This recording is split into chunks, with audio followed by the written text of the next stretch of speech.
Now, I got sent yesterday a YouTube video by someone called Rivian. It was AI voiceover, which really put me off it, because if you can't be asked to use your own voice, how hard are you trying? And B, God, it's boring to listen to. I mean, not saying that I'm exciting to listen to, but at least I don't just talk like this all the time in exactly the same tone, slightly going up and down with intonation, because I am actually AI and I'm not a real person. It's just boring, isn't it? Anyway, the subject was top 6 cars that are uninsurable. And one of them wasn't a milk float. And I thought, I don't know, you know. So, in the interests of consumer advice, I have conducted my own research. So what I did, I went on to Compare the Meerkat, because that's what I use, because I'm fundamentally lazy and I enjoy free cinema tickets. And not only that, they seem to come up with good deals. So when I went on there, my missus's details were in there for, in fact, this very car, the Audi A4 1.8T Cabriolet. She's just renewed the insurance on it, and it cost her 183 quid. She is, I should know this, 53, and has all her own teeth, and has 20 odd years, no claims, no accidents, no claims, no convictions. She's basically the complete opposite of me in every way. She even has larger breasts, which is a bonus. So where I left all her details exactly the same, didn't change a thing.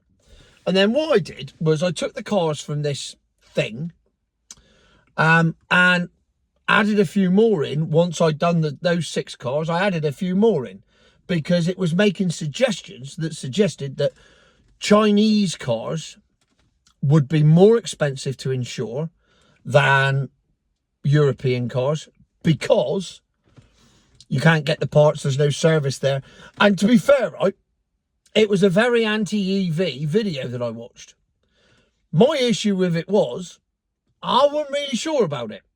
So I thought, I won't just go in steaming in and let the floaters go, oh, I think you'll find that was made up, that video. So here you go, floaters, pin your ears back, pay attention.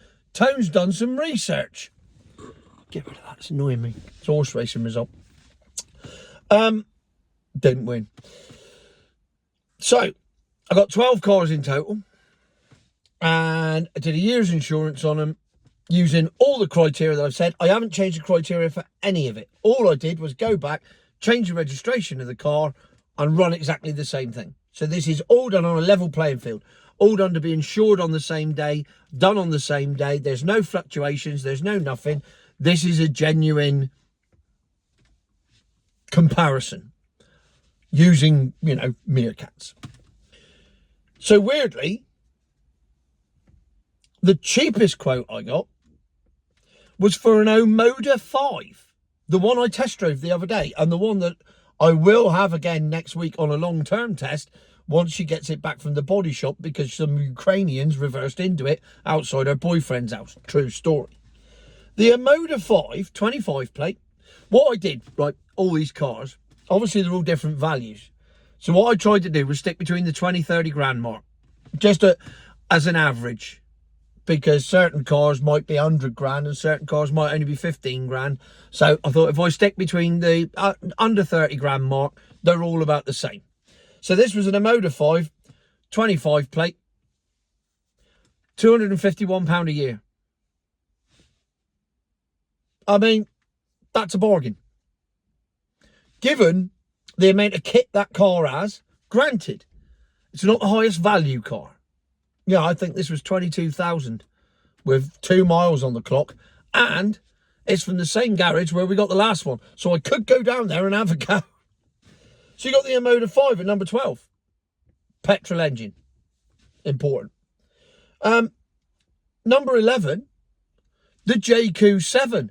You can see what I did. I did all the Chinese manufacturers, because they were saying that Chinese cars are more expensive to insure. And I thought, I don't think that's right. Well, it's not right. I've proved it. The JQ7 came in at 285 quid. It's a 1.5 petrol again. So petrol Chinese cars are immensely cheap to insure. You know, these are virtually brand new and you're paying nothing to insure them. Probably because by the time you do anything to them, they'll be worth nothing. But nevertheless, I thought I was going to have to put my glasses on then. Now, you see, this is where it gets interesting. The last car that I did, because I thought I've got a comparison of, I've got Chinese, I've got American, I've got Japanese, and I've got European. What I didn't have was an obscure one like the Polestar. So I chucked the Polestar in for good measure. Comes in at number 10, £291 a year for a Polestar 2. I wasn't expecting that. So the cheapest milk float that I could find to insure was a Polestar, which is far better than a lot of other milk floats. Then,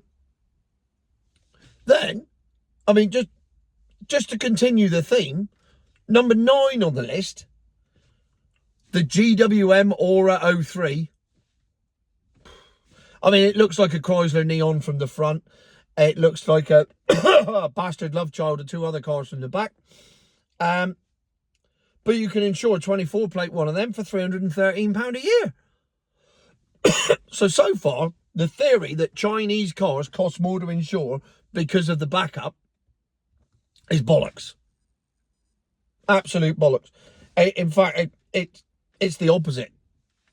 They're the cheapest ones. And that is a milk float as well. So, I'm just being honest here. If you want a cheap Chinese milk float, it's cheap to insure. That's just the way it is. I don't make the rules. I'd love it to be dear so I could go, ha ha ha, see, even the cheap shit's dear, you floaterati twats. But it's not. So, you know, what do I do about it? Can't sit here and lie. Oh, I think you'll find you lie all the time, Mr. Malcontent, with your misinformation. No, I don't, you see, because I've got no reason to lie. I just give you what I can see. And if you consider that to be lies, that's called an opinion. It's very subjective. Number 8, the Nissan Leaf. It goes on. It goes on and on and on. The Nissan Leaf is only 300. In fact, I'll tell you what I've done here. They're virtually all milk floats. But the Nissan Leaf is only £319 a year to insure. I mean, we're getting a bit dearer now compared to the 180 for this, but value-wise and blah-de-blah-de-blah, it's all relative. It's still not dear. 72 plate Nissan Leaf, 319 quid. Number 7, the Omoda E5. Now, the difference between the Omoda 5 and the Omoda E5 is 83 quid a year. Or 30%. Actually, it's 30% dearer to insure an electric one than it is a petrol one. So technically, it is dearer to insure. But it's still only 334 quid. It's still not excessive. For brand new electric cars, this one's a 24 plate again. It's got like 5 miles on the clock. 334 quid. It's still not excessive. Now, one of the cars, we're now into the cars that were on this list. The one that they said was the most uninsurable was the BMW i3, which was apparently untouchable. No, insurers won't touch it. Well, I managed to insure a 72 plate one for 358 quid. So that ain't exactly right, is it? Now we're into the top 5. Weirdly, here's another weird one for you. Certain years of Nissan Leaf are dearer than others. Because at number 5 is another Nissan Leaf. This one is a 2011 model at 372 quid. 60 quid dearer than the 72 plate one. So older ones are dearer to insure. So clearly there's an issue there and they're crap in some way. But nevertheless, it's dearer to insure. Now, number 4, I went for it because this list contained this car. So I went for it. I went for a 20 grand's worth of Range Rover Vogue, the 3-litre turbo diesel, 13 plate, on Auto Trader for $29.95. And apparently the most uninsurable car in Britain. Well, I didn't think 514 quid for a Range Rover was too unreasonable. And certainly not uninsurable. That's for sure. Oh, if I do that again and smile while I'm doing it, that'll make a really good thumbnail. Ready for it? Right, we'll see if that works. 514 quid for a Range Rover. The most uninsurable car in Great Britain. According to several sources, not just this video. 514 quid. And then, joint fourth place, with it, exactly the same price to insure, the BYD Seal. 514 quid. Granted, this one's 30 grand. It was the cheapest one I could find. So it's top end of the budget here. So it is a more expensive car, but it is getting more expensive to insure. And then, the top 3 cars are all milk floats. I'll tell you that now, spoiler alert. However, the 3 are the most popular ones. And this is where it gets bizarre, because the jump up is huge. Because the next car was a Tesla Y, 72 plate, 10,000 on the clock, 713 quid. That's 4 times what I'm sat in. 4 times. 713 quid for a Tesla Y. Now, Teslas are top for reliability, top for everything, top for sales, it's the top milk float. But you're having to pay a fortune to insure one. And when EVs are all about saving money, remember, they're not about saving the planet. No EV driver wants to save the planet. That's not why they've bought an EV. They all tell me the same thing. I think you'll find it's not about the carbon footprint. It's just about saving money and efficiency. And it costs me, and I charge mine in overnight, and I go to bed and I wake up in the morning praying it hasn't caught fire in the hope that I can be smug on my way to work in the morning. That's why they buy them. Every single one tells me the same story. I buy it for saving money. But when you've got a Tesla Y that you got to pay an extra £500 a year to insure, you got to pay an extra £179 in road tax now, and then you got to pay an extra 3p per mile, all of a sudden your savings aren't that great anymore. Oh, I think you'll find they still are compared to your dinosaur juice. Bollocks. It's not as good as you think it is. Nowhere near. However, I think I have the reason why Teslas are so expensive to insure. Because there are so many Category S's for sale on Auto Trader right now. They are being written off for nothing. So clearly, they're too expensive to repair. So if you have something go wrong with one, they'll just write the insurance companies again, fuck that, write it off. And you can buy Cat S cars everywhere. There's loads of them on Facebook. Well, there probably is on Facebook, but they're on Auto Trader. Just go on. You can search Tesla Y Cat S. Bang, there they all are.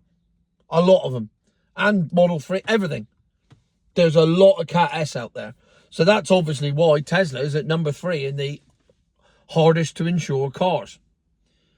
And then it gets really weird, because number 2 is the Jaguar I-Pace, which of course, A, they don't make anymore. So that could be the reason why.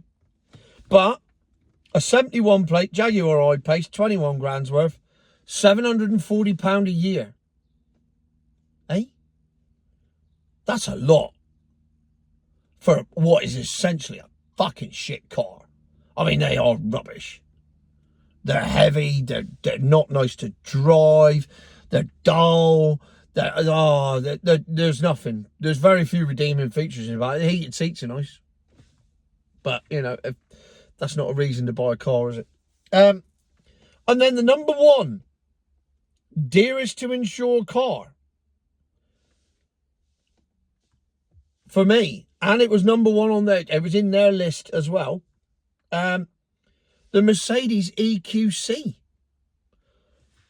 72 plate, 854 quid to insure that.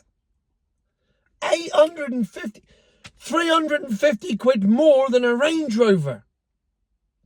I mean, that is robbery. And that is, it's not uninsurable, but why the hell would you pay? You're in M5 territory there. You're in supercar territory. You're in Porsche territory. You're way up there. And you're ending up with what is essentially a pensioner's milk float. Because they're the only people driving them. It literally is like an episode of Bargain on wheels. David Dickinson's probably got one. And that's the real deal. See, it's all daytime telly for me. I can't help it. I'm stuck at home all day. It's bound to be daytime telly, isn't it? Not the day. Youngest one's in there watching, not Richard and Judy. Oh, one of those shit Disney programs. It's not Richard and Judy. I'll think of what it is in a minute. Kate and Ali, Ali and Kate. Kate and Ali. Oh, one of them anyway. So, anyway, the point is, I asked the question at the beginning, are EVs becoming uninsurable? And the straight answer is no, they're not. Certain ones are. And weirdly, it's the expensive ones that have been around for a while and now aren't worth much. They're dearer to insure than the cheap Chinese shit that ain't been around very long and ain't worth much and won't be worth much in the future, but is a lot cheaper to insure.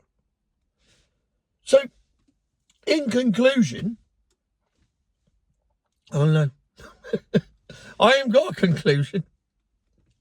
However, are the Chinese now subsidising our insurance industry to make sure that their cars still sail and are insurable so that they can infiltrate the market? That is the crucial question, because China have infiltrated our energy market. And that is my next video.